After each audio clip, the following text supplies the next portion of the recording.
Hi everyone! Welcome to Pura Vida Pilipina channel.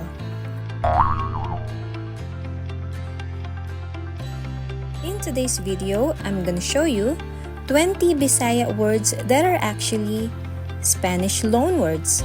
Just a disclaimer, these words are not Tagalog but purely Bisaya, and that is because Spanish in Tagalog has already been featured on several contents on the internet like sala, kusina, tinidor, kutsara, and many more.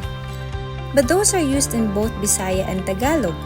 However, there are more common Bisaya words that have different translations in Tagalog and are actually Spanish. Before we start, just for the context, I am a Bisaya myself. I grew up in a small town called Buruanga, located in the province of Aklan. Buruanga is 30 minutes away from Caticlan Jetty Port, which is the gateway to the famous Boracay Island. So, these words that I'm gonna show you are Buruanganon words. Buruanganon is a mix of Hiligaynon and Kinaraya. Those are just two of the 100 plus dialects being spoken in the Philippines.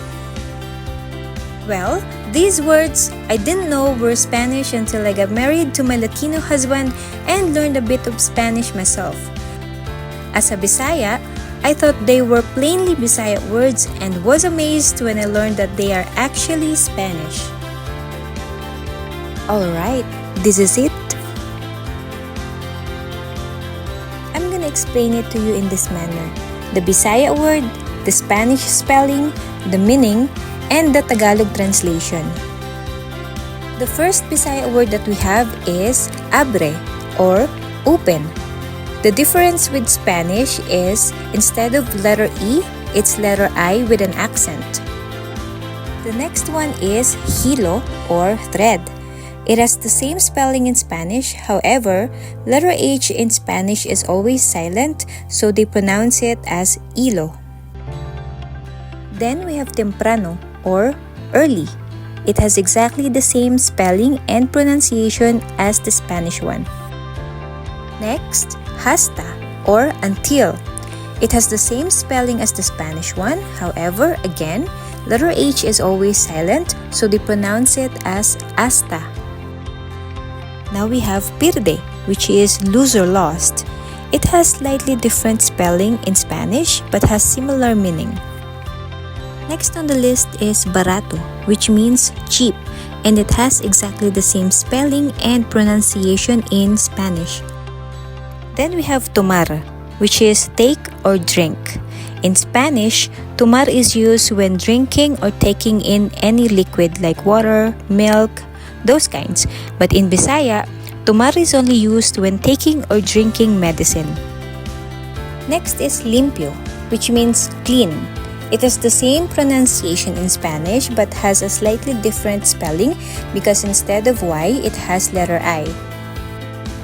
Then we have llave or key. The Spanish spelling is a bit different because instead of letter Y, it's double L. And the pronunciation varies from country to country.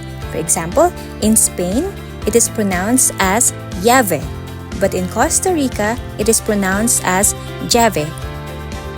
Next is salva or salvar, which means save. The only difference in Spanish spelling is instead of letter B, it's letter V, but the meaning is similar. Then we have frente or front. The only difference in Spanish is it's letter F instead of letter P. Then pariente or relative. It has exactly the same spelling and pronunciation in Spanish. Next, ganancia or profit. And as you can see, there's a difference in the Spanish spelling and the Spanish pronunciation is ganancia. Then, jabon or soap. It has exactly the same pronunciation in Spanish, however, the spelling is different. Instead of letter H, Spanish has letter J and the letter O has an accent. Punta, which means tip, and it has exactly the same spelling and pronunciation in Spanish. Then we have iyo and iya or uncle and aunt. We got it from the Spanish tío and tía. Next is tocar or play. There's a little difference here because tocar in Spanish means to play an instrument, while tocar in Bisaya is the actual music or sound that is being played. Then we have baile or dance. Both have similar pronunciation and spelling. Next is compra or to buy. This is from the Spanish word comprar, which has the same meaning. Last on the list is ajos or garlic. This came from the Spanish word ajo. Ajo is one garlic and ajos means more than one garlic. And those are the 20 Bisaya words that are Spanish loanwords. There are a lot more Bisaya Spanish words out there that you can learn from the internet. For now, thanks for watching and I hope you enjoyed this video. Let me know what you think or what you want me to cover next. Don't forget to like and share this video if you liked it and subscribe to my channel to easily see my upcoming videos. I will be talking about my experiences here in Latin America and how similar we actually are. Again, thanks for watching. Muchas gracias.